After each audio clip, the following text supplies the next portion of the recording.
ជ្រួយើងភ្លេចប្រាប់ឯងមួយប្រាប់អីគេនិយាយពេលបានផ្ដាំតាមយើងថាចេះអារឿងដ្រូនឯងបើកឯងមុនខូចរបស់គាត់ហ្នឹងឆេះខ្ទេចខ្ទីហ្នឹងឥឡូវនេះខាងក្រុមហ៊ុនគេធានាសងវិញហើយឯងនឹងរួចខ្លួនបាច់សងគាត់ទេឯង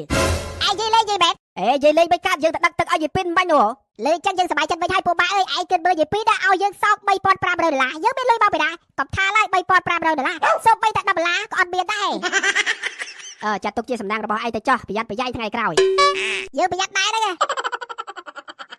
កូនប្រុសទៅពីឪលាកូនទៅអាមេរិកវិញហើយបាទលោកពុកទៅចោះសុខសប្បាយតាមផ្លូវពេលទៅដល់អាមេរិកហើយកុំភ្លេចខលប្រាប់ខ្ញុំផងអូខេចាំពុកខលមកប្រាប់ពេលនៅជាមួយលោកតាណាត្រូវធ្វើជាក្មេងល្អស្ដាប់បង្គាប់ជាពិសេសកូនសានតែម្ដង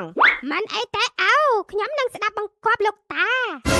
ទៅចោះលោកប្អូនអើយបាច់បារម្ភទេណាសុខសប្បាយតាមផ្លូវហើយតាក់ទៅមួយចៅសាននេះខ្ញុំនឹងបរៀនគេឲ្យស្គាល់អំពីការរស់នៅបែបជនបទនិងអំពីការតស៊ូប្រឹងប្រែងបាទភារកិច្ចនេះសូមបកគលជូនលោកតាហើយសូមអរគុណតោះទៅយើងលោកតាត្រាំ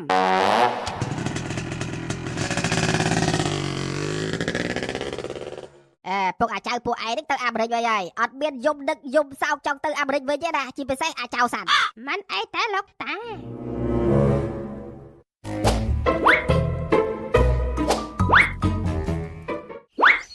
Bonk.